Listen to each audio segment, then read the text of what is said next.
ব্রহ্মা নিয়তিকে পাঠায়, নিয়তি যাও, ভক্ত জন্মেছে, ওর এই 5 দিনের মধ্যে কপালে লিখে দিয়ে এসো ওর জীবনে কি কি ঘটনা ঘটবে। ওই জন্য কারোর দুর্ঘটনা ঘটলে এই জায়গাটা তো চাপড় বসায় কেন, লেখাটা তো এই জায়গাটাই আছে, তাই না? এই যে আজকের আমি বিদ্যাসাগর পল্লীতে কীর্তন গাইব আর আপনারা শুনবেন, এটা যেদিন আমার মার করে আমি ঘুমাচ্ছিলাম সেদিন আমার লেখা হয়ে গেছে, আর আপনারা যেদিন ঘুমাচ্ছিলেন আপনাদের কপালে লেখা হয়ে গেছে। প্রিয় দর্শকগণ, আপনারা কি এই মমিতা ঘোষের কথাটি সমর্থন করেন? এরা কি শাস্ত্র থেকে বলছে নাকি নিজের মন গড়া কথা বলছে? এই যে ভাগ্য, এই ভাগ্যটি কি বস্তু, সেই বিষয়টি আমাদেরকে জানতে হবে।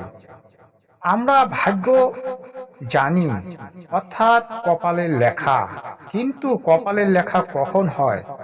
আমরা যে কর্মগুলি করি সেই অনুসারে আমাদের কর্ম ফল মিলে, অর্থাৎ ভাগ্যের পরিবর্তন ঘটে। আমরা যে যে ধরনের কর্ম করব আমাদের সেই ধরনের ফল মিলবে, কিন্তু একটি ছোট ছোট দুর্ঘটনা সেটা কিন্তু কখনোই ভাগ্যের মধ্যে লেখা থাকে না। এটা আমাদের ইচ্ছার উপর নির্ভর করে।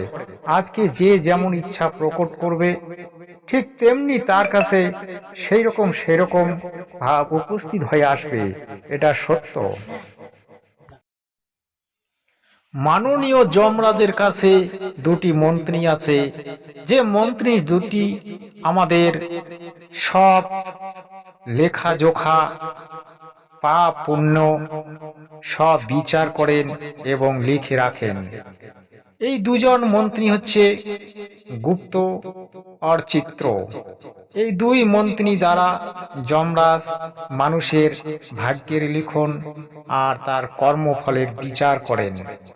এই 2জনেই হচ্ছে এই স্বর্গমত্ত পাতালের গুপ্ত লেখক এবং বলতে পারেন বর্তমান যুগের কম্পিউটার। এই কম্পিউটার 2টি এরা সর্বদাই মানুষের জন্ম মৃত্যুর রহস্য এবং পাপ পুণ্যের বিচারগুলি এরা লিখে রাখেন। আমরা আগে শুনবো মমিতা ঘোষের কীর্তন। তাহলে এই যে বাবা কে কিভাবে মরবে এটা কিন্তু কেউ জানে না, কেউ বলতে পারবো না। আজকে দেখাও তোমার স্বরূপ দেখা। প্রিয় দর্শকগণ, মানুষ কিন্তু তার ভাগ্যের পরিবর্তন করতে পারে। যে বিধাতার কথা মমিতা ঘোষ বললেন, সে কিসের বিধাতা? এই স্বর্গমত্ত পাতালের বিধাতা, নাকি মানুষের ভাগ্যের বিধাতা, নাকি দেবতার বিধাতা? আসলে সে কোনোটিরই বিধাতা নয়। কারণ মানুষ তার ভাগ্য নিজেই লিখে রাখে, মানুষ তার ভাগ্যের পরিবর্তন নিজেই করে, মানুষ তার ভাগ্যের সমস্ত লেখাজোখা নিজেই লিখে রাখে। তার কারণটি আমি বলবো। দেখুন, আপনি যেমন কর্ম করবেন ঠিক তেমনি ফল পাবেন।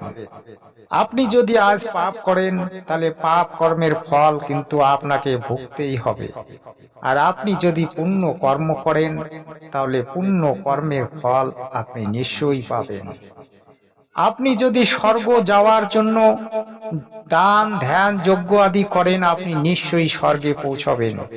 আপনি যদি মোক্ষ লাভের কর্ম করেন তাহলে মোক্ষ লাভ আপনি পাবেন। বনে জঙ্গলে গিয়ে আমার দেশের ঋষি মুনিরা তপস্যা করত, তারা মোক্ষ লাভের চেষ্টা করেছিলেন, কিন্তু তারা বাস্তবে কি মোক্ষ লাভ পেয়েছিলেন সেটা আমাদের সৎ গ্রন্থগুলিতে কিন্তু উল্লেখ নেই।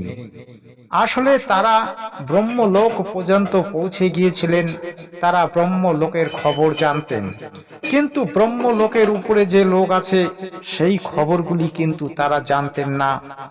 তারা বেদ পড়েছেন কিন্তু বেদের ভেদকে বুঝতে পারেননি। বেদে পরমাত্মার বর্ণনা আছে, কিন্তু পরমাত্মার ভক্তি সম্পর্কে বেদে কোনো কথার উল্লেখ নেই, এবং পরমাত্মার ভক্তি কিভাবে করতে হবে সেটাও কিন্তু বেদে উল্লেখ নেই। 650 বছর আগে কাশী নগরে পরমাত্মা প্রকট হলেন, সেই পরমাত্মা 120 বছর ধরে এই সারা পৃথিবীতে লীলা করলেন। তিনি লিখে গেলেন কবির সাগর গ্রন্থ, তিনি লিখে গেলেন কবির বীজক, তিনি লিখে গেলেন অমর গ্রন্থ। সেই অমর গ্রন্থ আজ জগতে প্রচারিত হচ্ছে, যেটি জগৎগুরু তত্ত্বদর্শী সন্ত রামপাল মহারাজজি প্রচার করে চলেছেন। তিনি হচ্ছেন তত্ত্বদর্শী গুরু। সেই তত্ত্বদর্শী গুরু যখন এই পৃথিবীতে আবির্ভূত হলেন, তিনি প্রচার করতে লাগলেন যে আমরা পরমাত্মার সন্তান, পরমাত্মাই আমাদের আসল পিতা এবং পরমাত্মাই আমাদের জনক। সেই পরমাত্মা হইতেই আমরা সৃষ্টি হয়েছি।